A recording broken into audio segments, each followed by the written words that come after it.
Puspito SMSI. Terima kasih Bapak, tari kandangannya luar biasa. Bagus sekali, bagus tidak?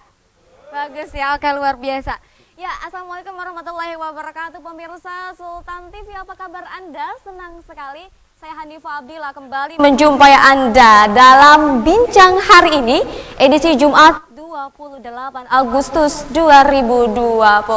Adapun juga pada kesempatan pagi yang berbahagia ini, pada pagi hari ini spesial sekali hari ini, dan tentu saja bagi pemirsa Sultan TV di rumah juga ingin menyaksikan informasi kami bisa langsung di website kami di www.sultantv.co, atau Anda juga bisa langsung kunjungi fanpage Facebook dan juga YouTube kami di @sultantv.co. Dan jangan lupa Anda juga harus memfollow Instagram kami di @sultantv.co. Dan tentu saja pada pagi hari ini suasana yang cerah dan juga meriah sekali. Hani tidak sendiri. Ini juga jangan lupa juga ini penonton juga banyak sekali. Apa kabar hari ini penonton?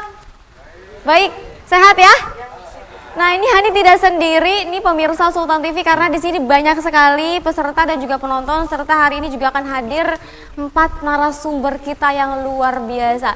Nanti akan Hani panggilkan satu persatu. Terlebih dahulu juga kita hari ini akan membahas mengenai mencintai petani, membangun negeri. Seperti apa? Nanti Hani akan sambut dan juga kita sama-sama bertepuk tangan akan panggilkan hari ini. Yang pertama adalah Dr. Insinyur Aan Muawana MM dari Kepala Dinas Ketahanan Pangan Banten. Kami persilahkan.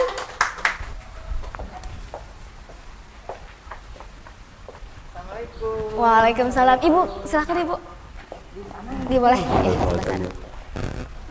Ibu Aan, ini merupakan Kepala Dinas dari Ketahanan Pangan Banten, Provinsi Banten ya Bu ya. Baik, selanjutnya kita ke narasumber yang kedua, pemirsa Sultan TV. Oh, Hani juga akan ingatkan bahwa siaran kami bisa Anda saksikan tentu saja. Ini bisa di berbagai lini masa sosial media kita, dan tentu saja ini live streaming bagi Anda yang bisa interaktif dan juga ingin bertanya langsung, bisa di langsung YouTube dan juga fanpage Facebook kami di @sultantv.co.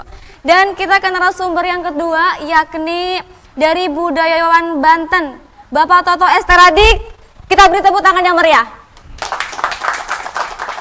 Selamat pagi Pak. Assalamualaikum. Waalaikumsalam. Silahkan Bapak di sebelah sini. Budayawannya Pak Sopo.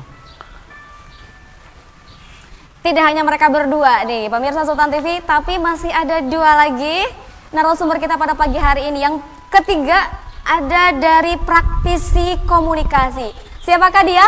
Beliau adalah Bapak Haji Bahroji. Kami persilakan beri tepuk tangan yang meriah. Assalamualaikum. Waalaikumsalam. Silakan Bapak di sebelah sini. Ya. Baik, ya. ini juga yang terakhir adalah yang sangat spesial. Tadi teman-teman dan juga penonton di sini sudah melihat penampilan tari langsung dari Kehumasan Itjen Kementerian Pertanian. Kita akan sambut Bapak Dr. Edi Puspito SMSI. Kami persilakan beri tepuk tangan yang meriah. Assalamualaikum. Waalaikumsalam. Kami persilakan Bapak. Luar biasa hari ini. Luar biasa hari ini Bapak dan juga Ibu. Hani ke Bu Aan terlebih dahulu. Ibu hari ini sehat? Alhamdulillah. Alhamdulillah sehat ya Bu ya. Boleh dibuka ya? Iya. Boleh ya? Oke. Kami persilakan Ibu. Bapak Toto hari ini alhamdulillah gimana kabarnya Pak? Alhamdulillah baik, Baik, sehat, bugar, sehat ya? dan selalu mengikuti protokol kesehatan. Alhamdulillah. Ini juga teman-teman di sini juga pemirsa Sultan TV, bahwa kami tekankan dan juga kami beritahu bahwa teman-teman di sini juga para peserta, juga penonton serta tamu undangan dan juga narasumber kita pada pagi hari ini menerapkan sistem protokol kesehatan ya, menggunakan masker juga, jaga jarak juga, dan juga tentu saja hari ini yang cerah juga sambil berjemur ya Pak ya. Betul. Ini sambil berjemur di sini luar biasa.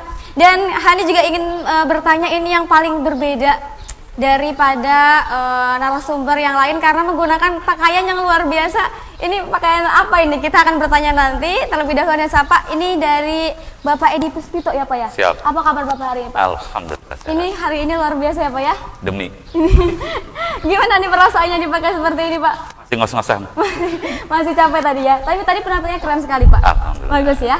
Oke baik, selain itu juga masih ada satu narasumber lagi hari ini. Ada dari praktisi Seksi Komunikasi, yakni Bapak Aji Bahroji. Ya. Assalamualaikum Bapak. Waalaikumsalam. Sehat Pak hari ini Pak? Sehat. Sehat Alhamdulillah ya. Kita akan bincang-bincang nih Pak ya hari ini.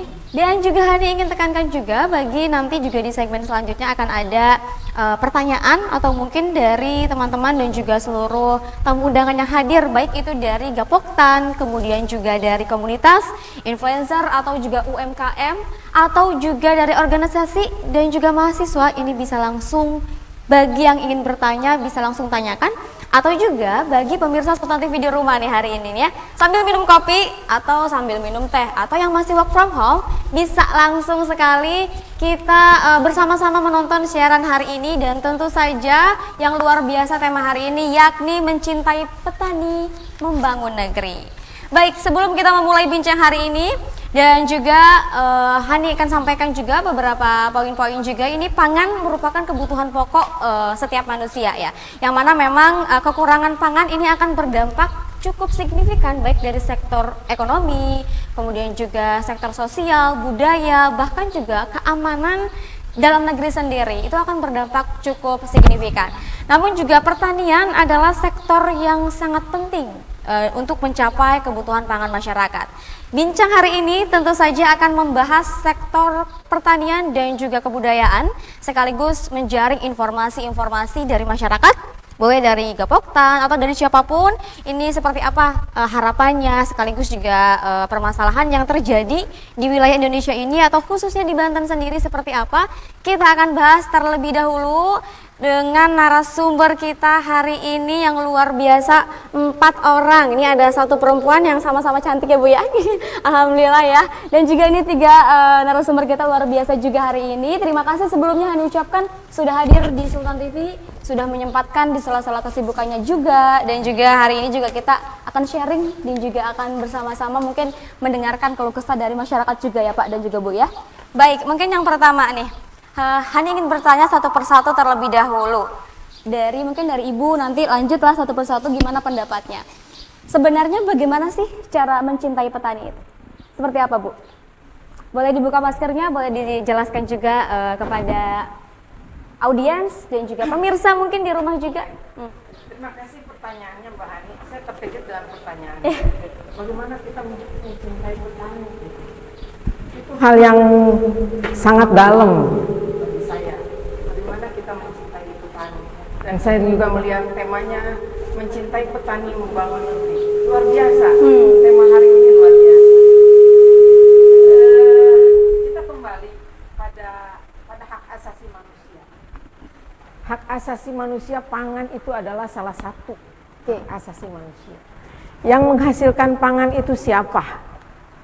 Apakah ASN? Apakah pengusaha?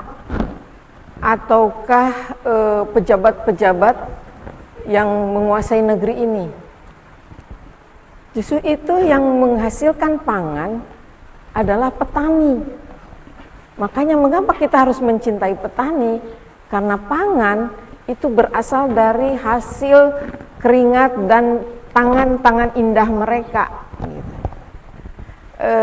Prinsipnya adalah bahwa manusia, katanya saya menyetir pendapat dari guru saya, gitu, bahwa selama perut manusia ada di depan, berarti kita butuh makan. Iya, ya kan? Kecuali kalau perut kita sudah berubah entah di mana gitu. Tapi selama perut kita di depan, artinya kita butuh makan. Makan itu berasal dari sumber pangan. Ya. Sumber pangan itu apa? Ya, sumber pangan itu adalah segala produk yang dihasilkan dari usaha pertanian, perkebunan, peternakan, perikanan, dan sumber-sumber hayati lainnya termasuk air. Nah, itulah yang menjadi pangan. Apakah itu bentuk sebagai bahan tambahan atau sebagai bahan pokok? Yang menghasilkan itu sebagian besar adalah petani, kecuali air, karena air itu memang sumber daya alam. Tetapi untuk perkebunan, perikanan, peternakan gitu ya, dan yang lainnya itu masuk kategori petani, walaupun petani nelayan, ya, petani perkebunan, peternak dan lain-lain, itu kategorinya adalah kategori yang membudidayakan atau yang berupaya di dalam hal itu. Kalau kita tidak mencintai petani, artinya kita mendustai diri sendiri. Nah, kita ini makan dari bahan pangan yang dihasilkan petani kok. Gitu. Dalam kondisi pandemi, dalam kondisi krisis moneter dan lain-lain, yang masih bertahan itu sektor pertanian. Karena mereka tidak peduli, petani kita ini betul-betul harus kita cintai, karena petani tidak peduli apakah itu ada pandemi, apakah itu ada krisis moneter. Dia tetap melakukan pekerjaannya sebagai petani. Gitu. Pada saat dia fuso, barulah melaporkan kerugiannya, kami rugi dan lain-lain sebagainya. Tetapi bukan berarti mereka kapok untuk tidak melakukan budidaya. Satu kali gagal, tetap melanjutkan pekerjaannya. Sebenarnya dengan upaya mereka untuk membudidayakan pertanian, perkebunan, peternakan dan lain-lainnya, itu justru menjaga kita. Itu kontribusinya terhadap diri kita, terhadap sumber daya manusia yang harus aktif, produktif, katanya sehat, aktif, produktif, dan berkelanjutan. Nah itu unsur pangan yang harus ada, berkelanjutan. Ini dihasilkan oleh petani-petani kita. Kita harus cinta, kita harus bangga. Kita tidak usah malu kalau orang tua kita petani, malahan kita harus bangga bahwa orang tua kita adalah artinya berkontribusi besar terhadap sumber daya manusia yang ada di negara kita. Bagaimana sumber daya manusia kita yang sehat, aktif, produktif yang tadi saya katakan, itu semua berasal dari sumber pangan. Pangan yang bermutu, pangan bergizi, beragam, berkelanjutan. Jadi bukan panen hari ini, nggak usahlah tahun depan, cukup untuk di rumah sendiri. Tahun depan saya nggak mau bertani, bulan depan saya nggak bertani, tahun depan aja. Nggak ada petani yang berpikir begitu. Dia pasti akan melanjutkan terus. Selesai panen, dia akan menggarap lagi, lanjut lagi bertanam. Mungkin bulan ini akan menanam tanaman padi misalnya. Terus untuk bulan berikutnya setelah panen, dia akan lakukan untuk kacang-kacangan, untuk sayuran, hortikultura dan lain-lain. Nanti kembali lagi pada padi. Itu semua adalah untuk kestabilan, untuk ketahanan pangan kita.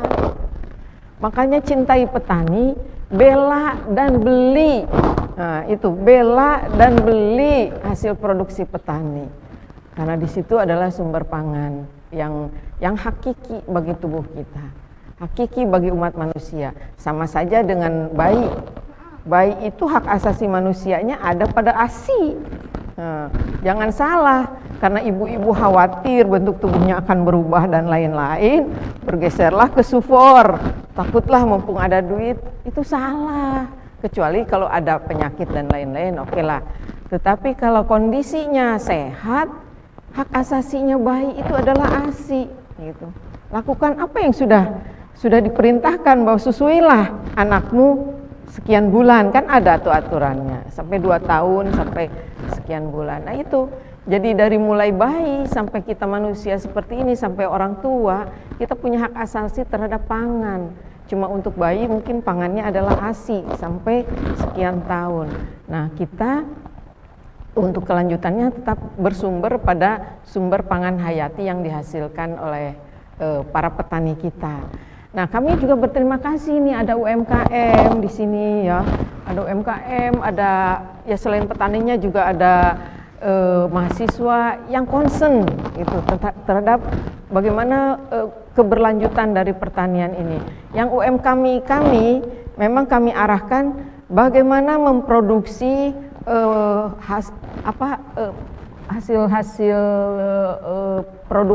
produk untuk UMKM-nya ataupun industri rumah tangganya itu dengan melakukan diversifikasi, artinya menggeser posisi terigu dan posisi beras untuk produk-produk mereka. Nanti mungkin Bapak Ibu sekalian bisa mencicipi apa yang sudah dibuat oleh UMKM kami, binaan kami, artinya di sini bukan kami yang membuat tapi adalah binaan kami. dan sudah ada beberapa juga yang melalui online untuk penjualannya. Ini bisa, dan kami sudah promosikan ke berbagai pihak, itu sudah oke gitu untuk rasa dan untuk komposisi juga. Bagaimana penggunaan bahan pangan lokal kita. Saya selalu berbicara pada pembina-pembina terutama yang akan membina para petani ini, cobalah mindset kita berubah, bahwa halaman kita ataupun lingkungan sekitar kita, coba berpikir bahwa sejengkal tanah yang ada di sekitar kita itu ditanami oleh tanaman yang bermanfaat. Tanaman hias boleh, karena itu juga ada untuk kesehatan rohani kita ya, dengan keindahan-keindahan. Tetapi bukan artinya bahwa tanaman yang berguna seperti umbi-umbian, kacang-kacangan ataupun sayuran dan lain-lainnya itu diabaikan gitu di lahan sekitar kita. Dan untuk pangan juga tidak terlepas dari budaya. Ini Pak Edi ini ahli budaya juga, ini Pak Toto ahli budaya juga. Bahwa makanan yang kita konsumsi itu tidak bertentangan dengan budaya kita. Yang bertentangan kita paksakan, jangan memaksakan diri untuk makanan yang di luar budaya kita gitu. Nah, ini intinya sebetulnya saya sangat setuju dengan acara hari ini, bagaimana kita mencintai petani, bela dan beli hasil petani. Jangan kita teriming-iming bahwa membeli barang impor adalah lebih prestise gitu dibanding dengan mengambil produk-produk dari petani. Itu yang harus kita rubah. Coba kita cintai petani kita dan bela beli hasil produk mereka. Beli dan juga Bela dan beli, ya, ya. hasil produksi Ya. dari para petani tersebut ya. Ya. Oke, mungkin jika dari tim kameramen nanti bisa shoot nanti kalau tim narasumber mengatakan bahwa ada UMKM dan lain sebagainya, di sana ada UMKM dan juga ada audiens juga, diberitahukan kepada pemirsa Sultan TV di rumah bahwa siaran kami hari ini tentunya dihadiri oleh banyak audiens dan juga dari berbagai macam elemen, dari Gapoktan, UMKM dan juga mahasiswa, banyak sekali organisasi juga. Baik, tadi sudah dari Ibu Aan, kemudian juga Hani ingin tahu dari budayawan nih. Pak Toto, nih kalau menurut Pak Toto sendiri seperti apa sih, bagaimana mencintai petani itu? Baik, terima kasih.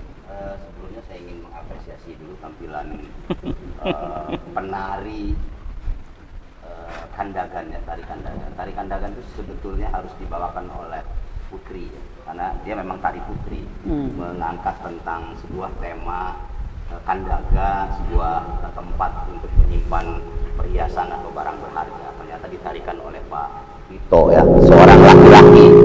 Nah, jadi memang tari putri ini sangat berkaitan dengan Sri Pohaci, sangat berkaitan dengan Dewi Sri. Nah, Dewi Sri ini tentu berkaitan dengan pertanian. Jadi ternyata untuk penyampaian sesuatu hal mengenai mencintai petani bisa dilakukan melalui jalur kebudayaan.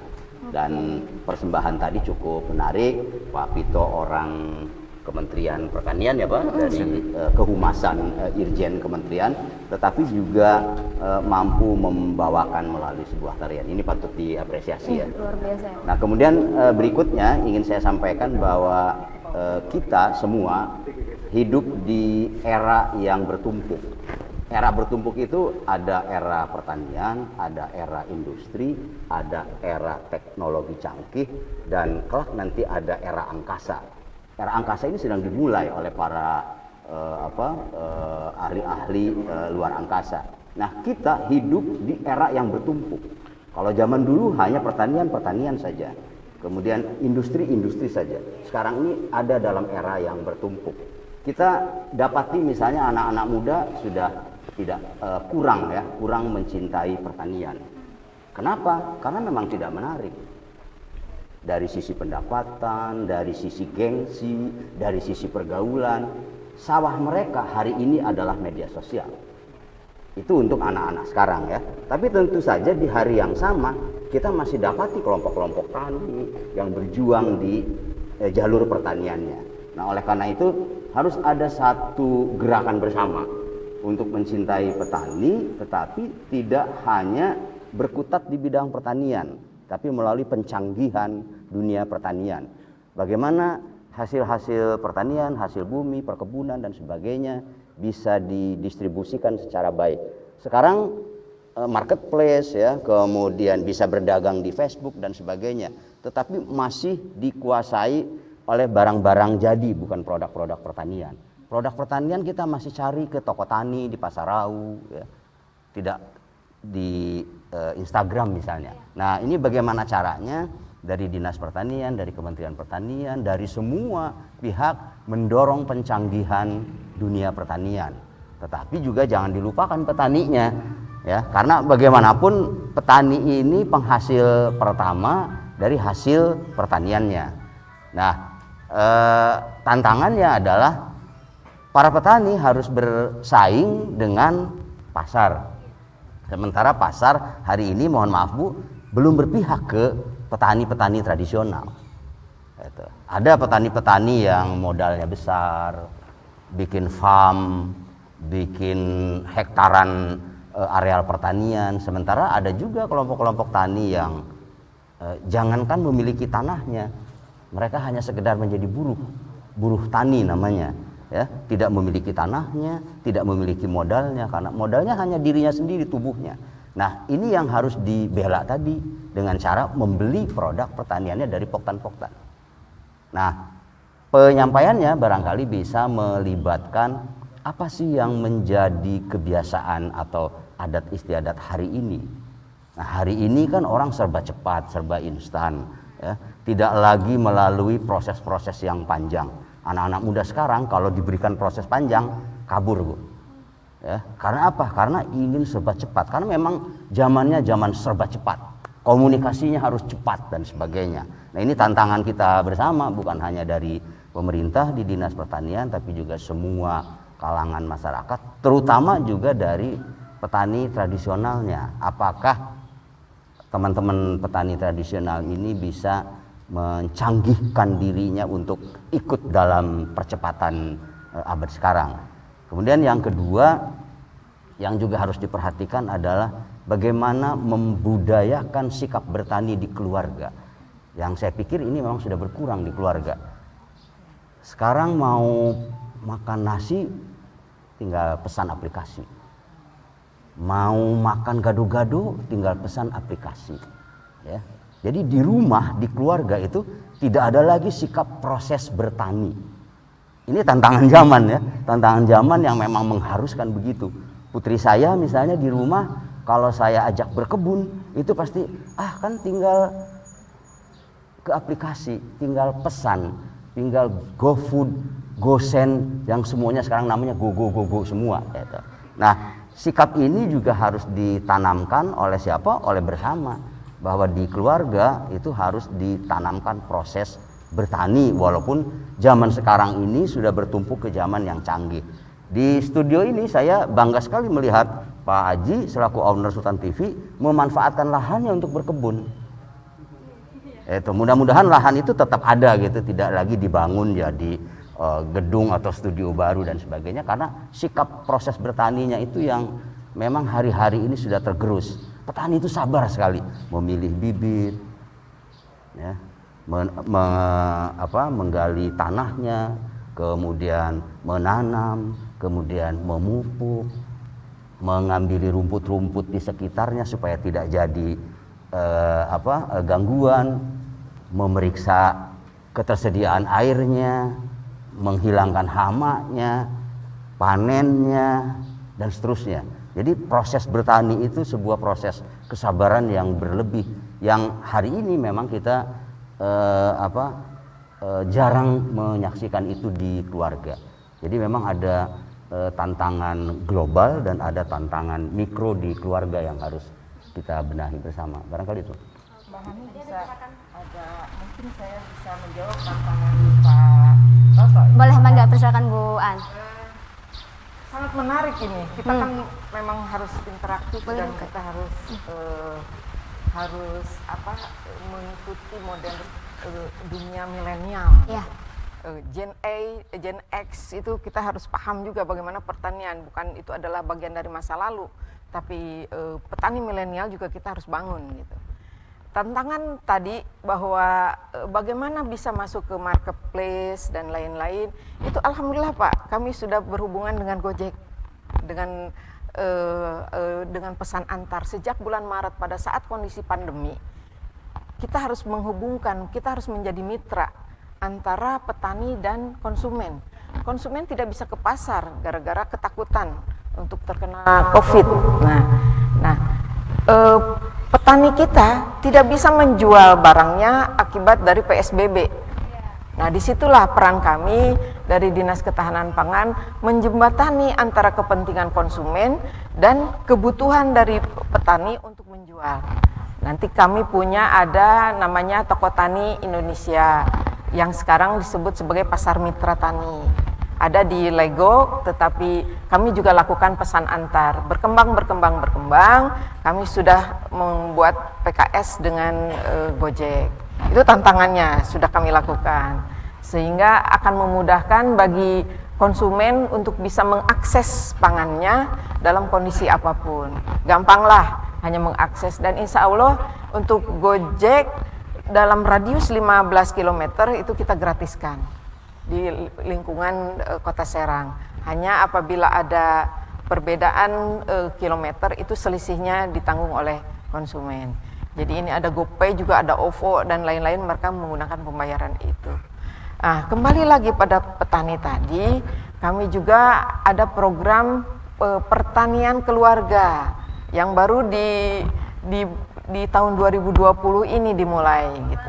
Baru dari 2020 di beberapa lokasi.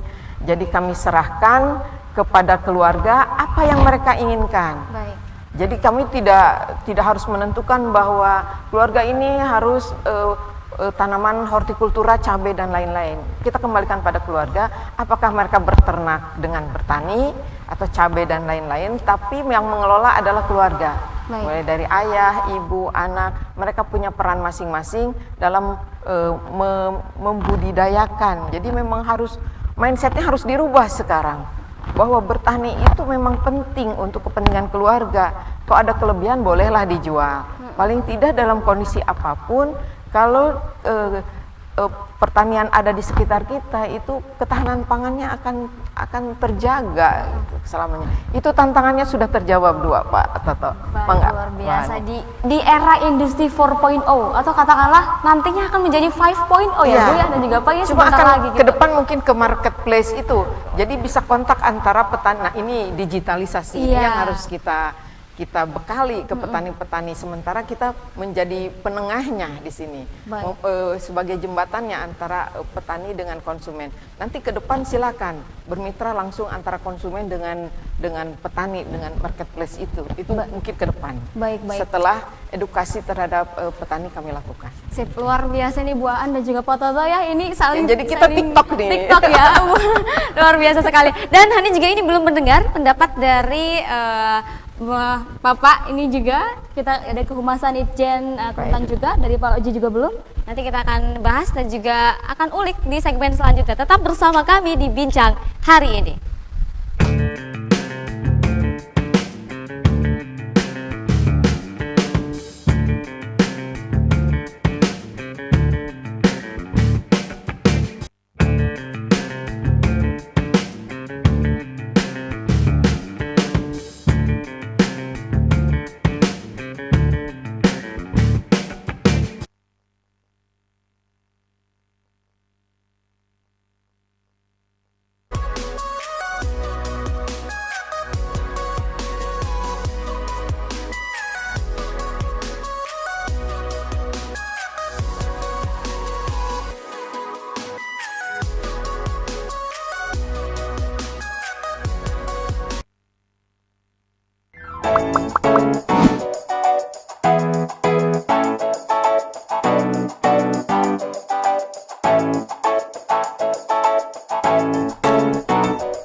yang harus berkantor di tengah COVID-19.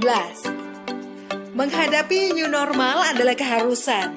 Video ini coba memandu kamu-kamu nih guys yang harus masuk ke kantor. Pertama, sebelum berangkat kerja, jangan lupa lindungi mata, mulut, hidung dengan kacamata dan masker. Setelah masuk transportasi umum, jangan lupa guys bersihkan tangan setelah menyentuh gagang pintu atau barang di fasilitas umum. Sesampai di kantor, pastikan kamu melakukan disinfeksi barang-barang termasuk pakaian. Kemudian jangan lupa cek suhu pakai termogun.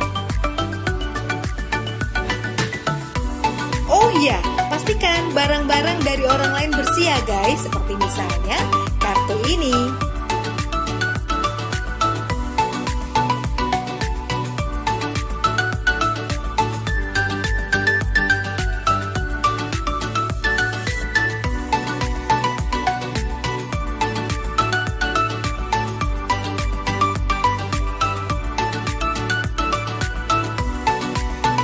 Nah, saat menekan tombol lift, tidak menggunakan jari, melainkan pakai siku.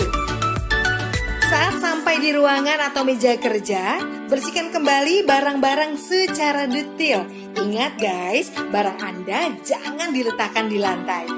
Oh iya, sebelum beraktivitas, biasakan mencuci tangan ke toilet.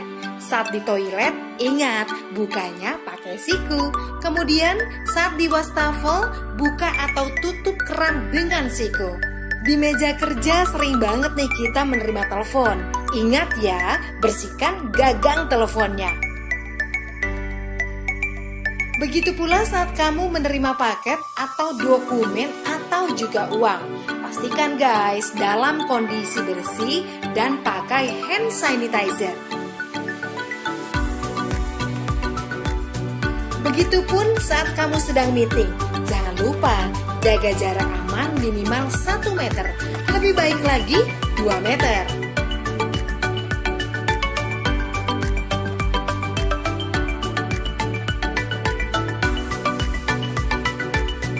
Ya, lagi zaman new normal begini, lebih baik kamu bawa makanan sendiri. Dan pastikan pantry bersih.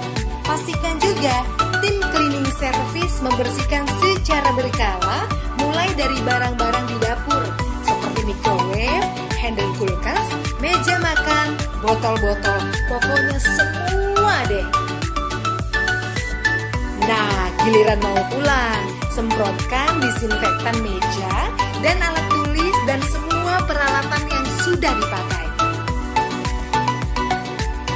Saat sampai di rumah, ingat ya guys, biasakan membuka dengan siku.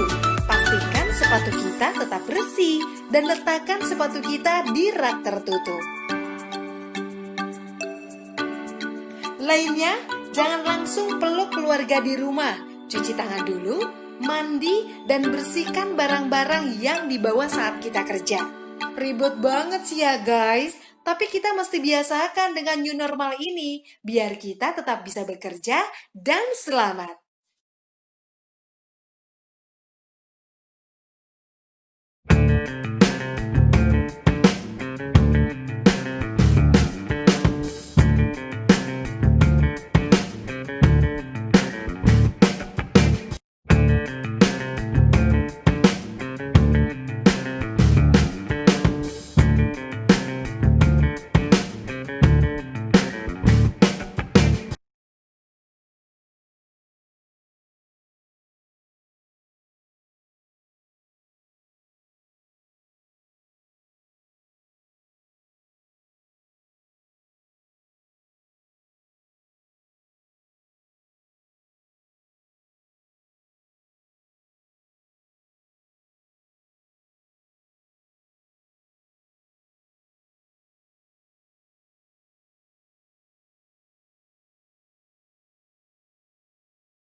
begitu Bu ya, apalagi di era industri 4.0 seperti ini. Adapun juga tadi harus membudayakan sikap petani di keluarga ya Pak ya, benar begitu.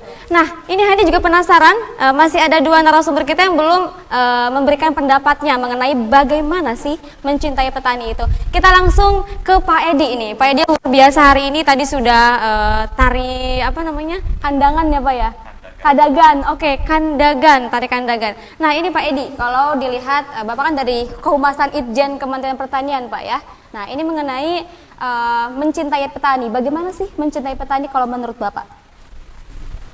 Izin, sebelumnya nih saya kan asli Jawa nih, dan saya memang diberikan Tuhan untuk hobinya, hobi kurang lebih berkesenian. Jadi saya aslinya dari Jawa Tengah, tepatnya dari daerah sekitar Purwokerto. Dan saya belajar menari itu ya dari SD Bu. Jadi SD ada gurunya, SMP ada gurunya, SMA ada gurunya, sampai saya kuliah juga ada gurunya gitu.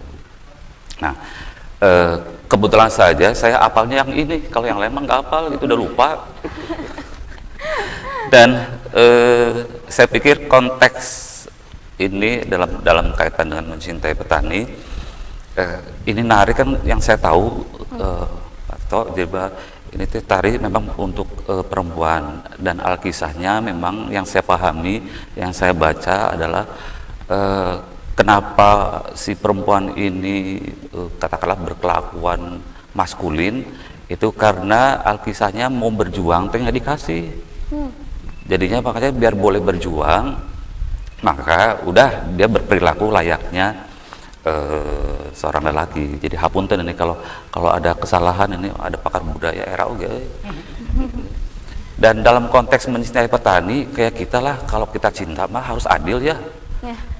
Komo kalau ada mungkin yang punya anak dua gitu kan harus adil ke anak perempuan, ke anak laki. Jadi kalau di bahasa internasional nama cenah harus setara gender gitu. Setara gender itu bukan masalah laki-laki dan perempuan, lebih kepada karena potensi yang ada di laki-laki dan perempuan. Nah, bagaimana mencintai petani? Mencintai petani itu harus adil, harus melihat kebutuhan laki-laki dan kebutuhan perempuan. Bagaimana prakteknya? Misalnya, kalau kita bikin pematang air itu jangan lebar-lebar, dan nanti perempuan nggak bisa tuh ke sawah kan gitu. Udah nggak bisa ke sawah, nanti mau ngirim makanan kejeblos gitu ya. Kan kasihan juga, ini makanannya tumpah, nggak bisa ngirim ke bapaknya. Atau kalaupun mau dikasih pematang yang agak lebar, maka setiap berapa meter dikasih jembatan. Jadi nanti si ibunya tidak susah untuk ikut berpartisipasi dalam hal pengolahan lahan pertaniannya. Apalagi kira-kira yang untuk aspek mencintai petani. Jadi kalau petani mau cinta kepada temannya maupun cinta kepada masyarakatnya, maka dalam hal bertani juga harus memperhatikan aspek-aspek kesehatan. Misalnya kalau ngasih pestisida harus sesuai dengan takaran. Kalau enggak, bukannya terus itu jadi bagus, walaupun kemudian nanti mungkin nggak ada hama, tapi dampaknya kepada masyarakat bisa tidak bagus. Dampaknya kepada keluarga nggak bagus. Karena biasanya kalau untuk petani kecil, kalau habis panen itu kan bisa disimpan buat bekal. Nah, kalau kemudian padinya itu terlalu banyak pestisidanya, takutnya berbahaya. Seperti tadi Bu Kadi sudah menyampaikan bahwa misalnya menyusui.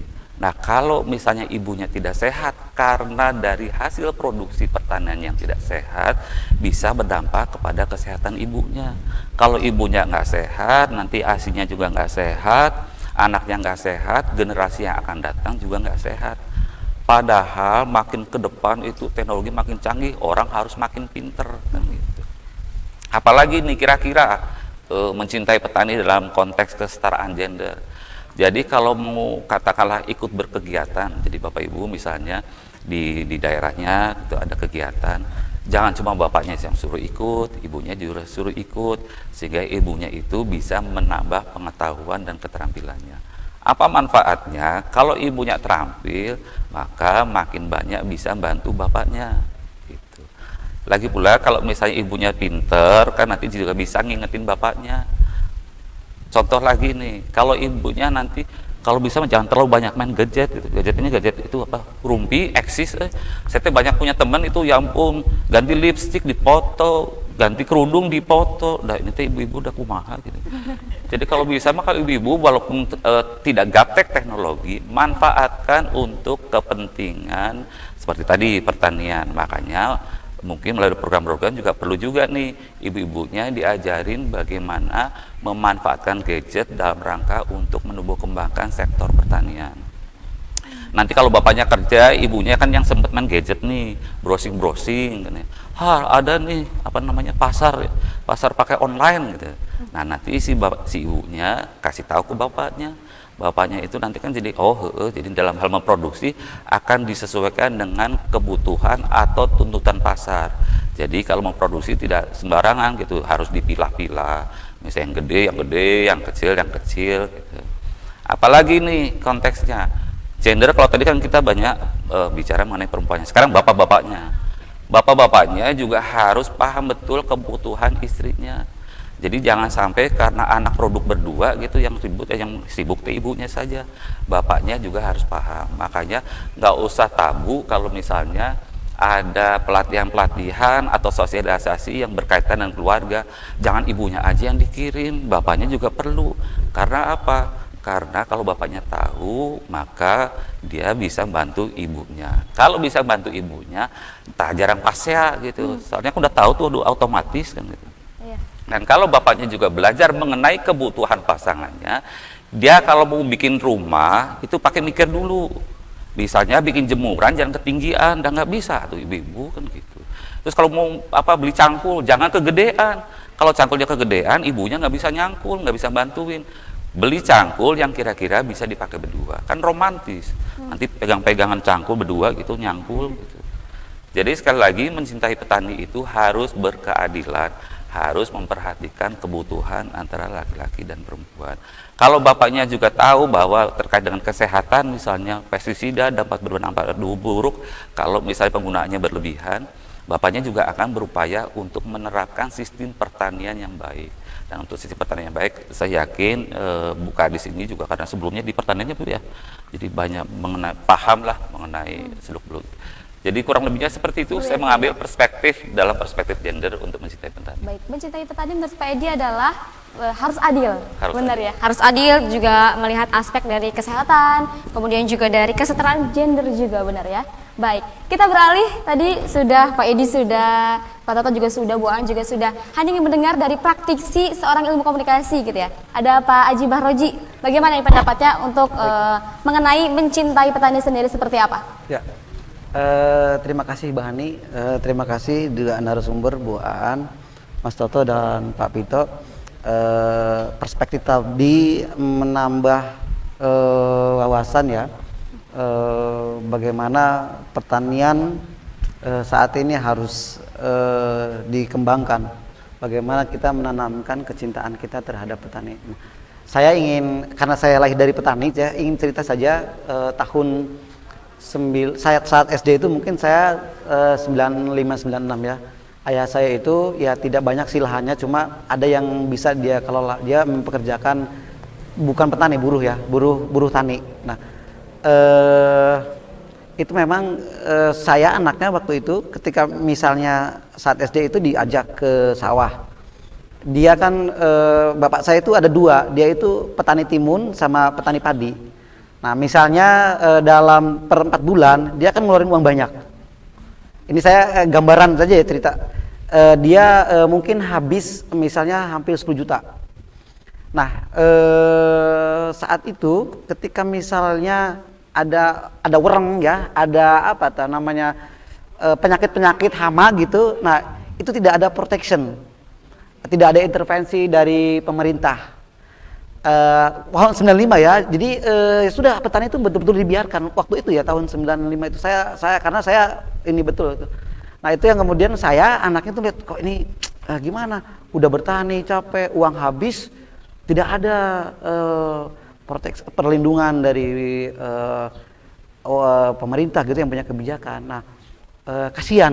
Oh saya akhirnya kami itu 11 bersaudara dan 11 bersaudara itu memang tidak ada yang tidak ada yang bertani akhirnya sampai saat ini itu. Nah, itu yang kemudian juga kakek saya juga sama petani. Dia mungkin beruntung karena lebih banyak sawahnya. Jadi ramu ini mah rorog ya. Rorog ini misalnya tidak hasil, rorog sebelah sana tuh hasil dapat gitu. Jadi dia agak balance gitu loh. Jadi tidak kalau bahasa Serang itu anu kabeh lah konon.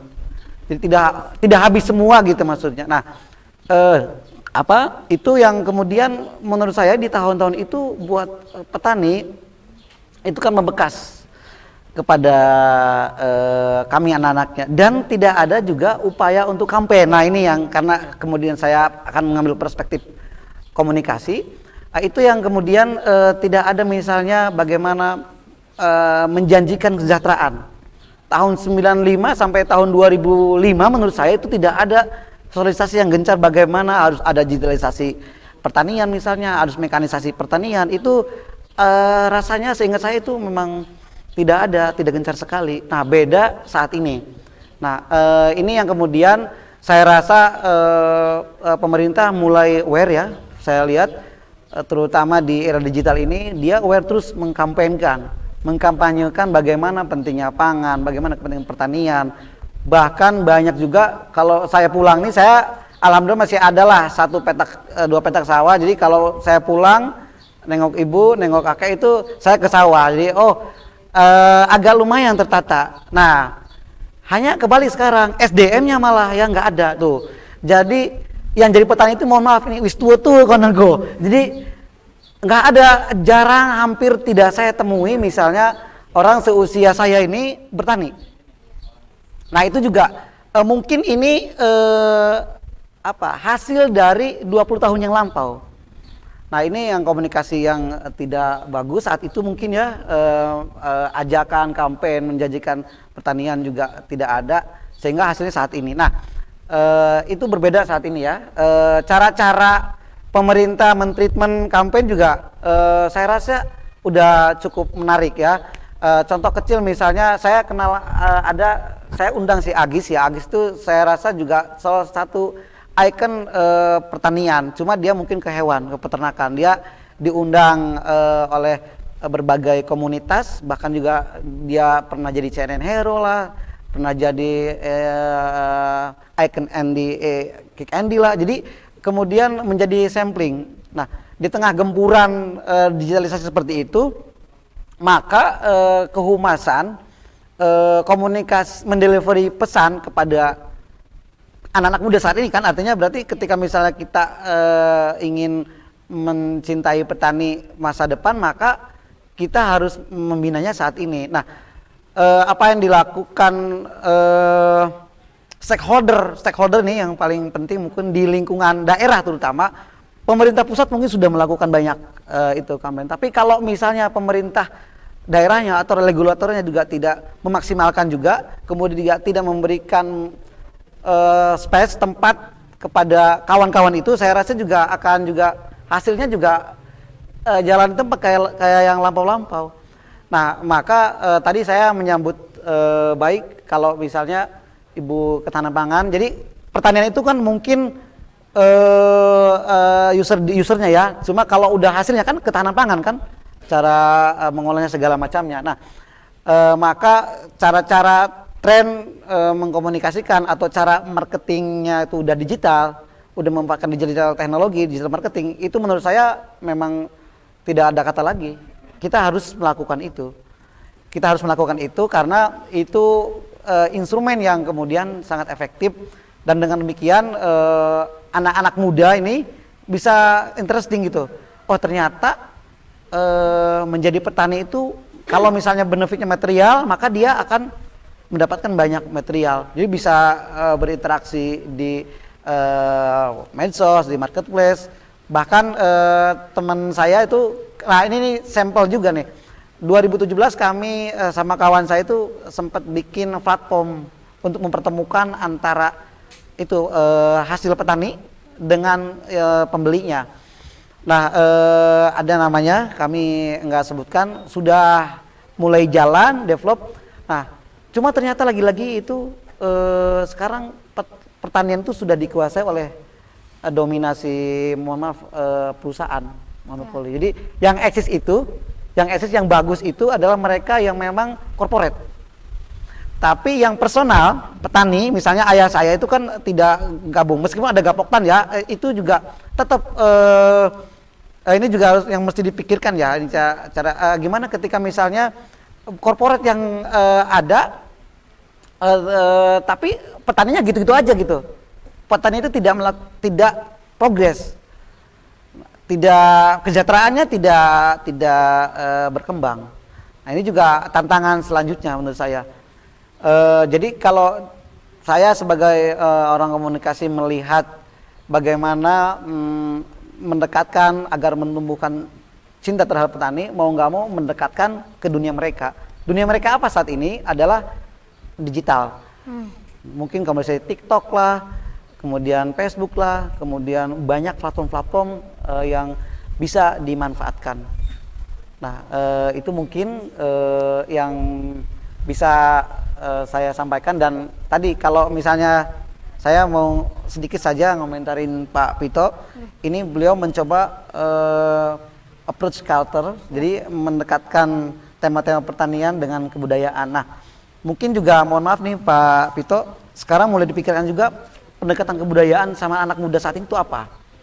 Gitu kan, ini tentu saja mesti dilestarikan, cuma saat ini culture anak-anak muda ini apa?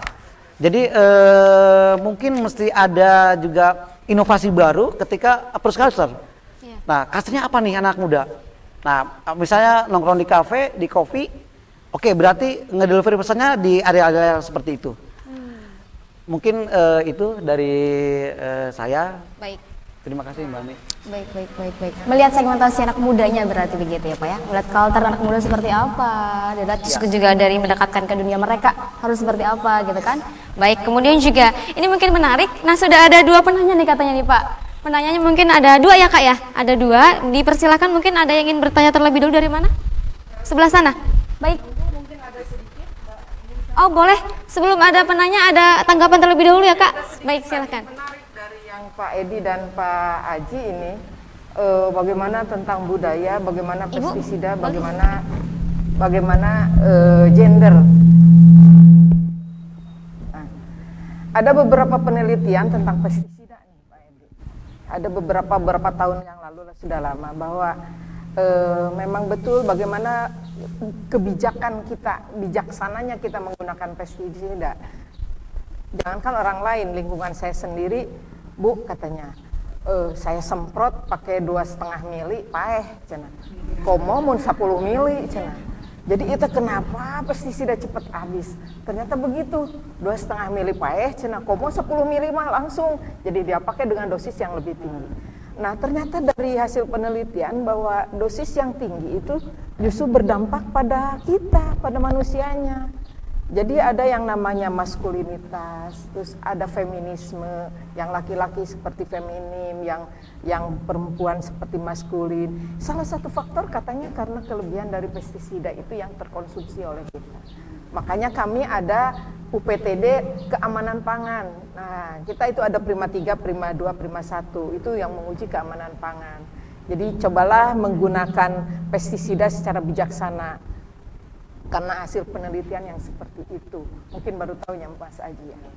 Nah, terus juga tentang SDM, betul banget bahwa SDM muda, anak muda kita yang bergerak di pertanian itu tidak tertarik.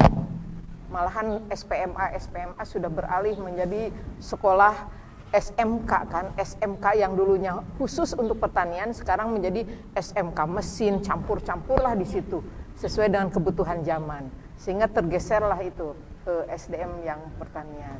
Tetapi alhamdulillah upaya-upaya pemerintah sudah melakukan sekolah-sekolah vokasi, yang IPB juga sekarang sudah aktif untuk D3, D4 dan lain-lain sekolah-sekolah vokasi, dan ada teman-teman saya juga yang membahas sekolah-sekolah vokasi di luar Jawa. Nah, tadi saya tertarik juga nih, saya tergelitik waktu Pak Mas Aji bilang bagaimana itu suatu corporate.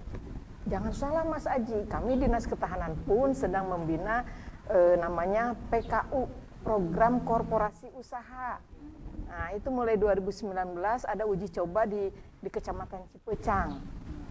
Ada dua kelompok, dan sekarang 2020 juga kita tambah kelompoknya.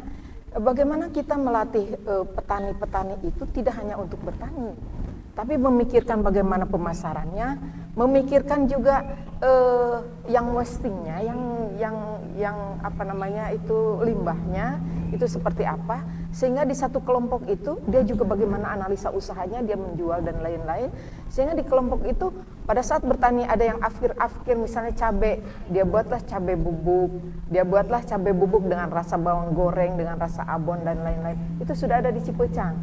Nah, ada 2 kelompok sekarang di 2020 juga ditambah. Artinya itu tadi terjawab kan, jadi corporate tapi kita coba pelan-pelan spot-spot yang ini dengan kelompok binaan kami dengan 25 anggota, ada yang mereka serahkan, ada yang ke Mantang katanya, ada yang ke cabai merah dan lain sebagainya, tapi itu harus usaha gitu.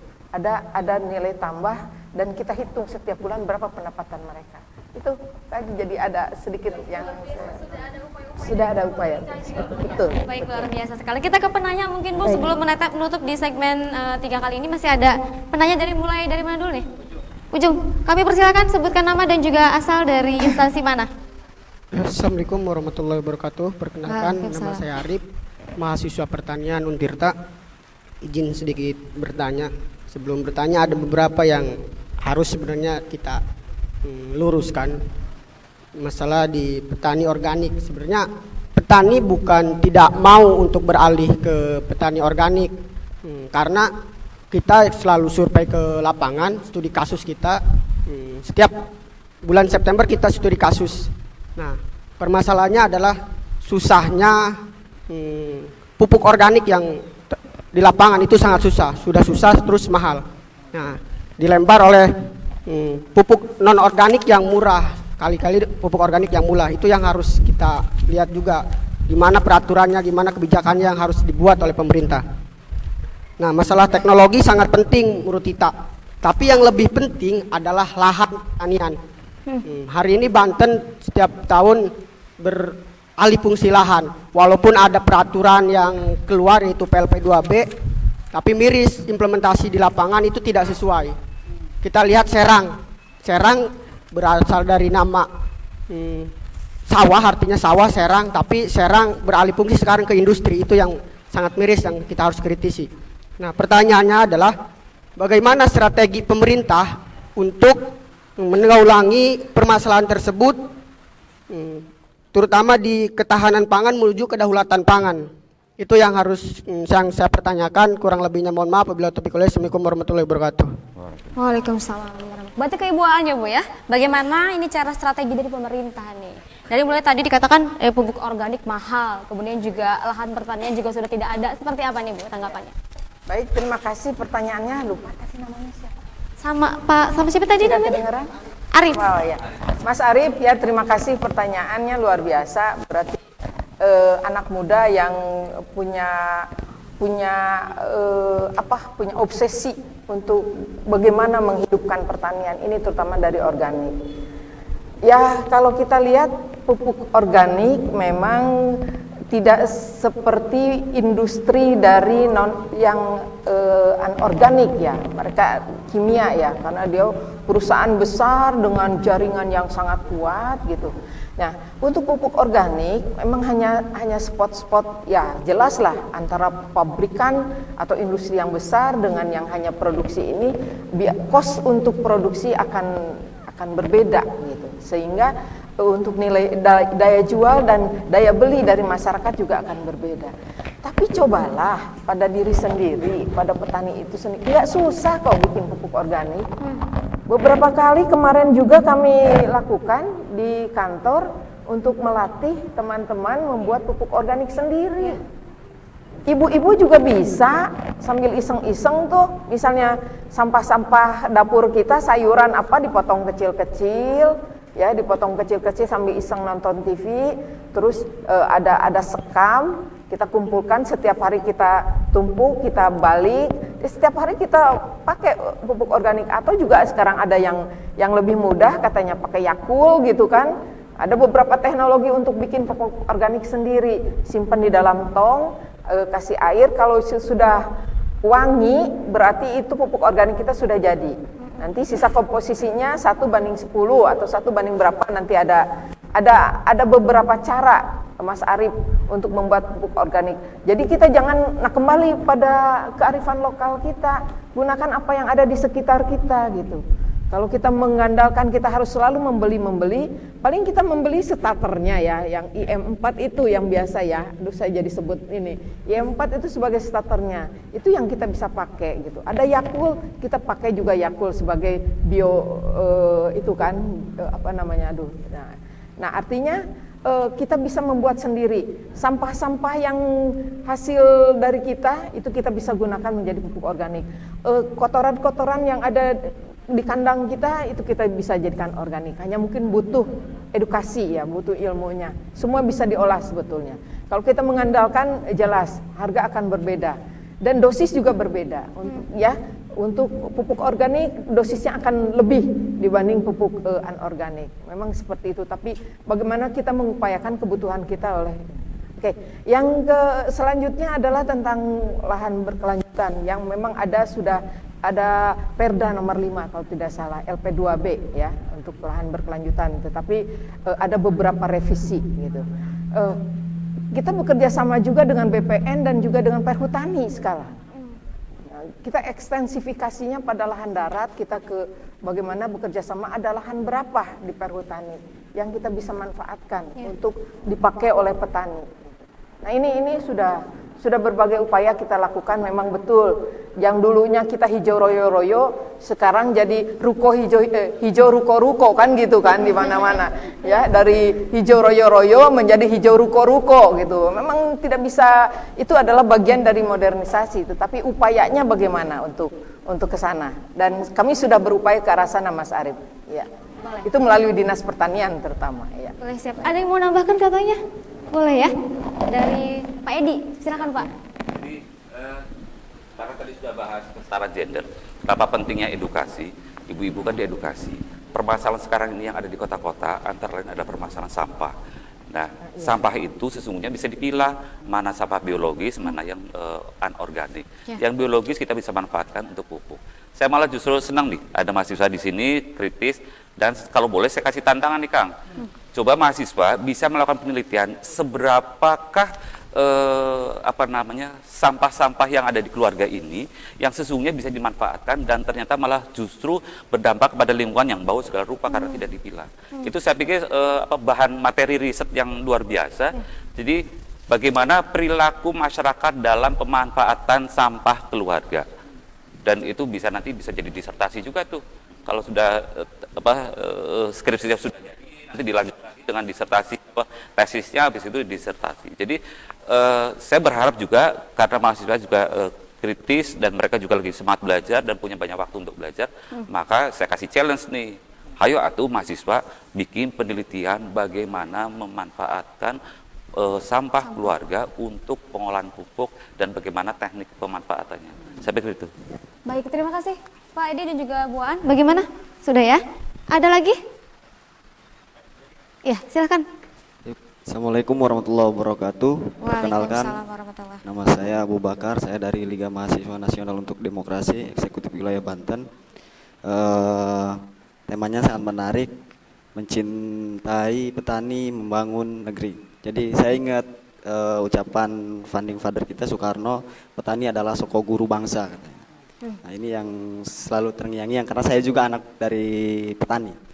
Tadi pertama yaitu urusan lahan, memang betul lahan khususnya di Provinsi Banten juga semakin menyusut, walaupun mungkin ada beberapa kebijakan yang memang tadi itu bekerja sama perhutani dan lain sebagainya, tapi pada prakteknya hari ini juga saya juga asli dari Pandeglang Bu, tetap yang namanya petani dan petani gurem ini kesulitan untuk mendapatkan lahan. Terus kemudian bagaimana jalur distribusi petani? Jalur distribusi petani juga di beberapa daerah ini sangat jauh. Jadi artinya harusnya di tengah modernisasi ini jalur distribusi petani juga harus lebih dipermudah untuk bagaimana harga ini tetap stabil. Terus kemudian permasalahan petani juga Bu, masalah harga. Jadi rata-rata ketika petani panen ini bahkan harga malah murah, khususnya untuk petani lokal. Artinya pemerintah harus mampu mengontrol di soal harga juga. Yang terakhir Bu, mohon untuk segala bantuan petani ini. Contoh kemarin di Pandeglang saja ada beberapa petani yang memang ketika ada bantuan modernisasi peralatan pertanian untuk kombin dan lain sebagainya, tetap pada akhirnya mereka harus menyewa dan lain sebagainya. Padahal itu sifatnya bantuan. Mungkin itu pemerintah daerah bisa langsung terjun langsung mengontrol kebijakan-kebijakan yang dikeluarkan oleh pemerintah itu sendiri.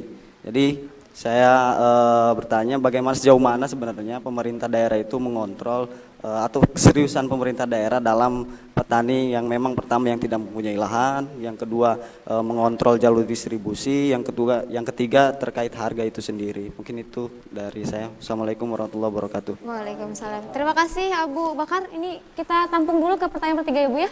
Langsung di sebelah mana? Ya, nanti di sebelah ketiga. Oke.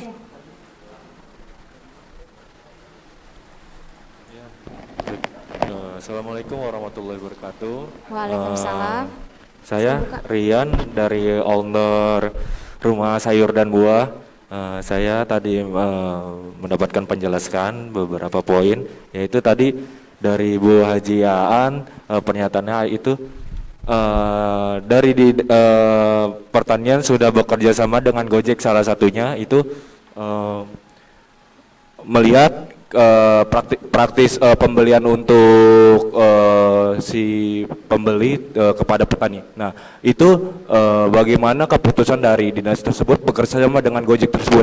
Padahal banyak platform atau bisa membuat platform lain terkait pembelian praktis dari petani oleh penjual. Sedangkan komunikasi dua arah itu dibutuhkan dari petani, pasar maupun pembeli tersebut. Bagaimana kondisi di pasar, kondisi di petani itu satu sama lain harus mengetahui. Jadi bagaimana cara dari pemerintahan tersebut bisa memaksimalkan platform-platform ataupun influencer yang ada di Indonesia tersebut, apalagi di Kota Serang, melihat mungkin sangat strategis dari jalur Sumatera maupun ke ibu kota. Itu saya lihat sendiri bahwa di Pasarau sangat besar memanfaatkan ataupun peluang usahanya sebenarnya Bu. Jadi bagaimana membentuk platform yang lebih besar gitu untuk Kota Serang sendiri sebenarnya saya melihat. Terima kasih. Wassalamualaikum warahmatullahi wabarakatuh. Waalaikumsalam warahmatullahi wabarakatuh. Bagaimana Bu, sudah menangkap pertanyaannya ya Bu ya? Baik, dijawab yang terlebih dahulu yang mana? Global saja. Oke, baik, untuk Abu Bakar dan juga siapa tadi?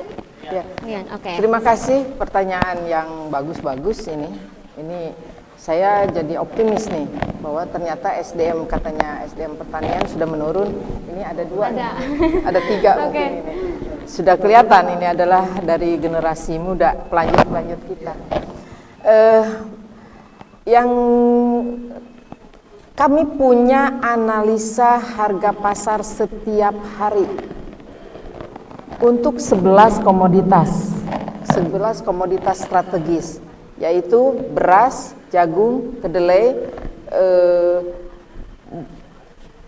cabai merah, cabai keriting, cabai rawit, bawang merah, bawang putih, minyak goreng, terigu, satu lagi, ayam potong dan telur. Ya, satu berarti tadi ada kelebihan, cabainya yang kelebihan.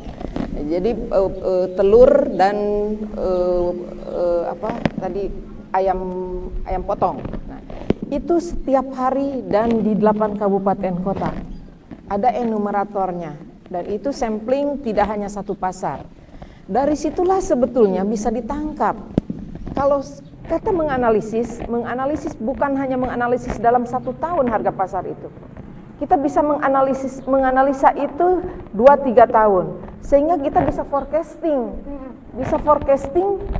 masa-masa mana di Kabupaten Pandeglang itu sebaiknya bertanam, masa-masa mana panen, supaya tidak bersamaan dengan kabupaten yang lain gitu. Nah, itu kelihatan dari analisa pasar sebetulnya. kita lihat grafiknya. Grafik harga tertinggi di mana nih? Berarti kan kita mundur dong, nanamnya kapan? Kalau harga tertinggi di bulan ini. Kalau lebaran semuanya berpikir ke lebaran, harga akan jatuh. Karena semua berpikir akan dijual pada lebaran, kayak kemarin. Telur dengan ayam pedaging jatuh semuanya. Karena semua orientasinya dijual pada saat itu.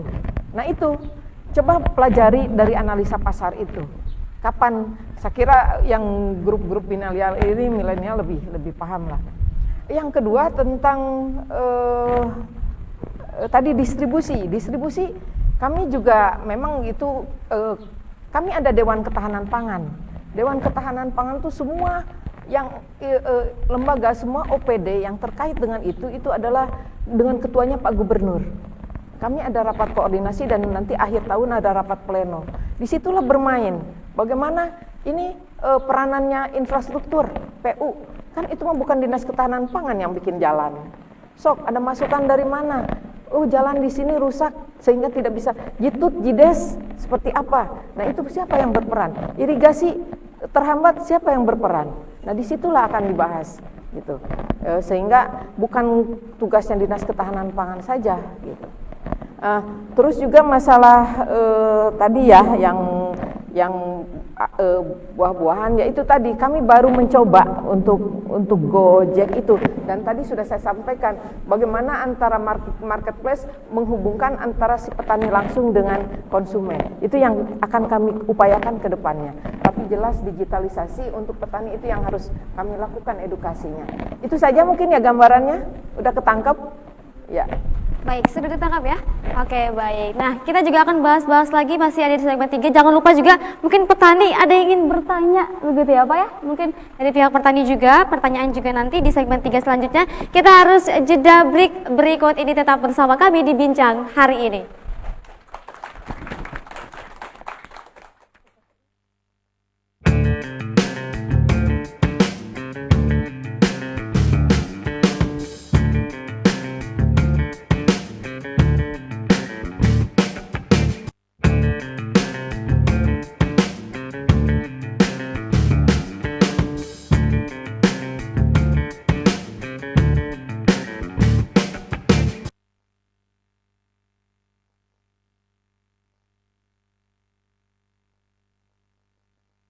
Buat kamu yang harus berkantor di tengah COVID-19, menghadapi new normal adalah keharusan. Video ini coba memandu kamu nih guys yang harus masuk ke kantor. Pertama, sebelum berangkat kerja, jangan lupa lindungi mata, mulut, hidung dengan kacamata dan masker. Setelah masuk transportasi umum, jangan lupa guys bersihkan tangan setelah menyentuh gagang pintu atau barang di fasilitas umum.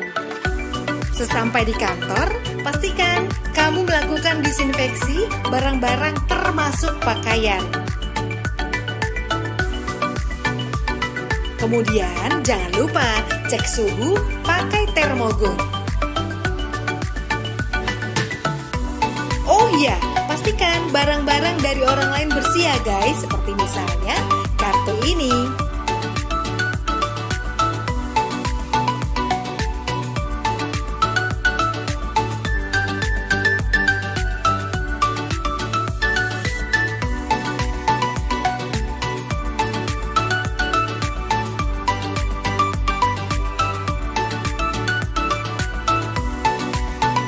Nah, saat menekan tombol lift, tidak menggunakan jari, melainkan pakai siku.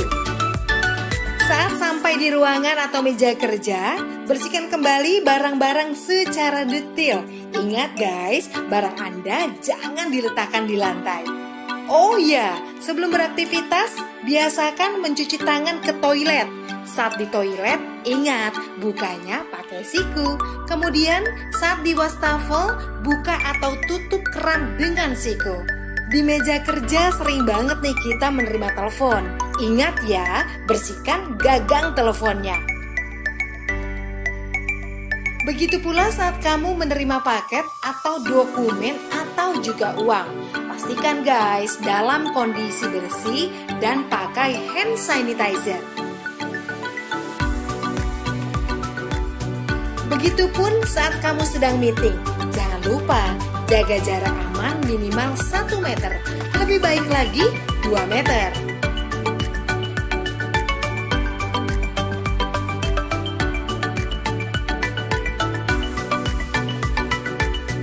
Ya, lagi zaman new normal begini, lebih baik kamu bawa makanan sendiri. Dan pastikan pantry bersih. Pastikan juga tim cleaning service membersihkan secara berkala, mulai dari barang-barang di dapur seperti microwave, handle kulkas, meja makan, botol-botol, pokoknya semua deh.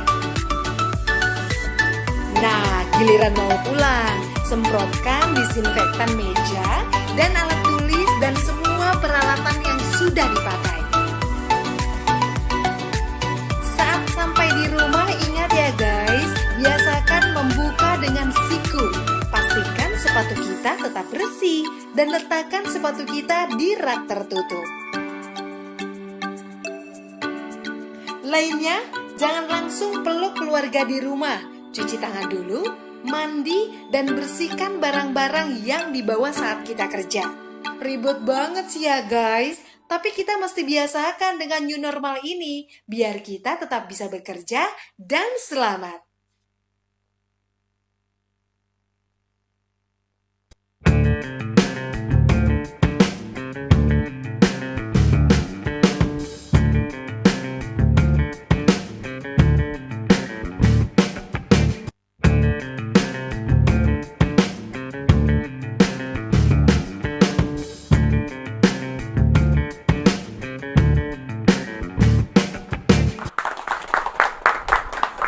Ya pemirsa, terima kasih Anda masih bersama kami di Bincang hari ini. Tentu saja kami tadi sudah di segmen 1 dan 2 sudah banyak sekali bahas tentang mencintai petani, membangun negeri itu harus seperti apa. Namun juga ini masih dengan narasumber yang sama, tapi tadi Ibu Aun sudah pamit duluan ya Pak ya. Tadi pamit duluan, tadi ada tugas Arjen juga, maka dari itu beliau pamit pulang terlebih dahulu. Nah kita masih akan melanjutkan juga perbincangan kita pada, sudah siang ini bukan pagi lagi ya, sudah sekitar pukul 10. Jadi sudah siang, ini kita akan lanjutkan lagi obrolan-obrolan kita pada siang hari ini. Tentu saja ini masih membahas tentang tema nih Pak ya, sebelum nanti closing statement dan juga mungkin harapan-harapan ke depan seperti apa. Dari mungkin Pak Tito Toto juga, kemudian juga Pak Edi dan juga Pak Aji juga, ini kira-kira nih menurut Bapak kan sesuai dengan tema mencintai petani, membangun negeri. Itu yang seharusnya tuh seperti apa nih strategi yang dilakukan? Kira-kira seperti apa nih? Ada siapa dulu mungkin yang akan menjawab? Udah deh. Ya. Dari perspektif kebudayaan, tentu saja kami berharap bahwa pendekatan-pendekatan yang dilakukan oleh pemerintah pusat maupun daerah tidak hanya bersifat teknis praktis ya. Karena apa? Karena pendekatan yang bersifat teknis praktis itu memang untuk menyelesaikan problem hari ini, problem kekinian. Tetapi harus dipikirkan, dibuatkan strategi khususnya untuk ke depan. Karena apa yang terjadi 20 tahun kemudian adalah hasil kerja kita hari ini. Maka pendekatan kultural, pendekatan kebudayaan itu perlu dilakukan bersanding dengan pendekatan teknis. Misalnya tadi soal lahan kritis yang sekian hari, sekian tahun menyempit. Nah, kalau tidak ada regulasi yang kuat, maka di 20 tahun kemudian kita mungkin bukan lagi kehilangan lahan pertanian, tapi memang semua lahan tidak bisa digarap apa-apa. Jadi ada pendekatan kultural. Pendekatan kultural ini memang melelahkan karena menyentuh kepada perspektif manusianya. Nah, kalau teknis, teknologis itu sama sulitnya, tetapi tentu lebih mudah ketimbang pendekatan kultural. Tapi pendekatan kultural itu memang harus ditempuh karena itu menyangkut visi ke depan. Apalagi tadi disampaikan oleh Pak Pito ya, bahwa apa yang kita lakukan hari ini tuh harus menjangkau ke masa depan dan berkeadilan. Jadi keadilannya bukan hanya pada hari ini, menyelamatkan 1-2 orang, 1-2 petani, 1-2 korporat dan sebagainya, tetapi harus ke depan. Dan itu tugas berat pemerintah memang, karena pemerintah berada dalam posisi sebagai fasilitator, sebagai regulator dan sebagainya. Nah, tugas yang berat ini tentu harus didukung oleh semua warga. Nah ini memang yang paling sulit ya, semua warga mendukung itu sehingga semuanya jadi gerakan bersama. Tidak lagi hanya dari pemerintah datang ke masyarakat, tetapi masyarakatnya juga memang menyambut baik dan mendukung semua kebijakan itu. Saya pikir pendekatan kultural ini harus dilakukan terus-menerus. Kami dari para penyair, para sastrawan sejak dulu juga sudah membuat buku puisi, membuat pementasan drama, mengingatkan semua pihak untuk bekerja bersama-sama dalam membangun negeri. Barangkali itu saja. Ya. Baik. Siap. Oh, dari Pak Edi sendiri seperti apa nih Pak? Pendapat? Beda kalau sama pasangan aja. Kalau pasangan kita dicintai sama orang banyak pasti ngamuk-ngamuk. Pasti tuh. Golok bisa maju gitu. Tapi kalau untuk mencintai petani memang tidak boleh dicintai oleh satu orang, harus banyak orang. Mahasiswa harus cinta petani. Pengusahanya harus cinta petani. Dari pemerintah harus cinta petani. Pelaku budaya harus cinta petani. Pelaku komunikasi juga harus cinta petani. Jadi kalau kemudian itu katakanlah hanya satu pihak saja, damahiwal atau petaninya bisa sejahtera kan gitu. Pada saat petaninya katakanlah kurang mampu melakukan sesuatu, maka siapa yang paling dekat dengan petani itu harus ikut berkontribusi dalam meningkatkan taraf hidup petani. Barangkali saya bisa menyandingkan. Jadi katanya kan kalau kita punya tetangga, kalau kita masak ngebul gitu ya, tetangga harus dikasih gitu. Ya kan kayak gitu. Nah, begitupun kita bisa terapkan dalam konteks pertanian.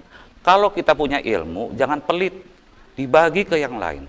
Kalau ilmu itu bermanfaat, insya Allah itu menjadi tabungan kita. Jadi sekali lagi, dan yang pasti juga dari aspek petaninya, jangan pernah merasa diperlakukan tidak adil. Keun baik, cenah kalau harga melonjak segala macam itu bagian dari pelajaran kita untuk direnungkan. Dan yang pasti bahwa Tuhan tidak pernah salah mencatat ikhtiar kita. Kalau petani merasa didolimi, keun baik yang dolimi makan. Yang penting bahwa ikhtiar kita insya Allah karena lillahi ta'ala mendapat pahala itu. Kalau kita selalu menyalahkan pihak lain, maka ujung-ujungnya adalah satu ketidakpuasan. Ngomong ke sana, ngomong ke sini. Kalau ngomong kita benar, kalau nggak benar kan jadinya fitnah. Kan di Sunda nggak ada fitnah ya, adanya fitnah gitu.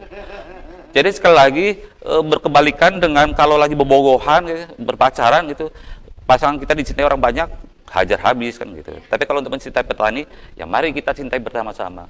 Pelaku komunikasi mencintai, pelaku budaya mencintai, mahasiswa mencintai, industri mencintai, semua mencintai. Akhirnya insya Allah petani akan sejahtera. Seperti itu. Baik Bapak, mungkin dari Pak Aji ini bagaimana nih?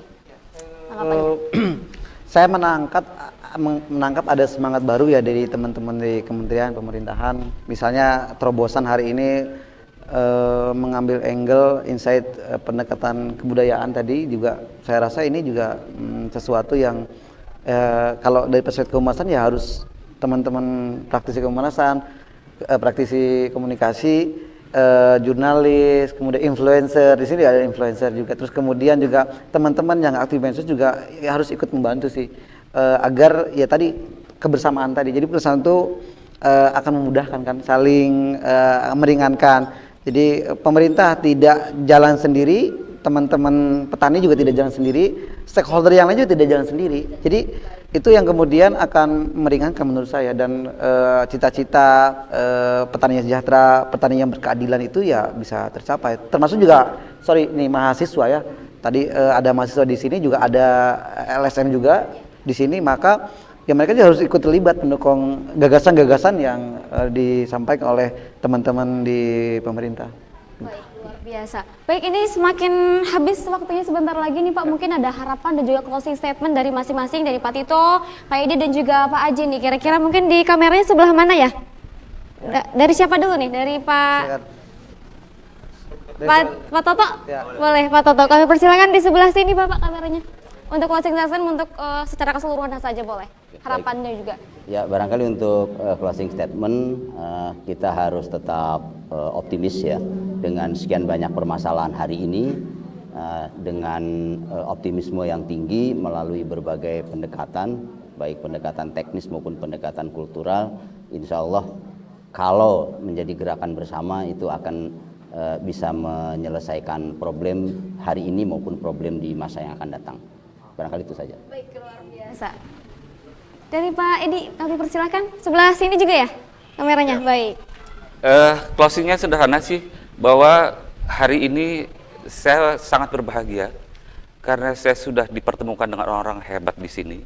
Insya Allah dengan silaturahmi ini memanjangkan umur, menyehatkan kita semua karena lagi ramai-ramainya, bahwa kehadiran Bapak Ibu sekalian di ruangan ini, di media ini akan menjadi berkah bagi kita semua, dan semoga apa yang kita lakukan hari ini didengar oleh saudara yang lain dan mendapatkan manfaat yang besar dari aktivitas ini.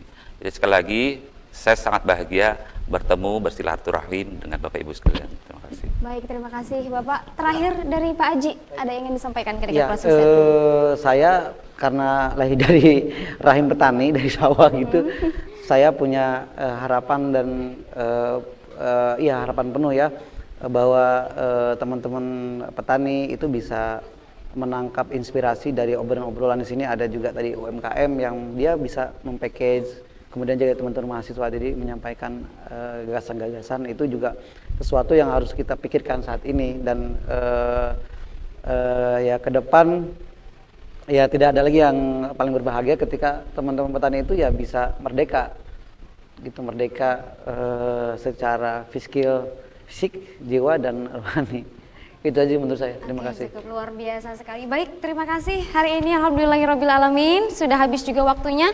Hari ini bincang mengenai mencintai petani dan juga membangun negeri sudah selesai. Terima kasih Hadi ucapkan mungkin kepada Bapak Toto Esteradik selaku Budayawan Banten. Terima kasih Bapak sudah hadir di sini, sudah sharing juga bersama teman-teman.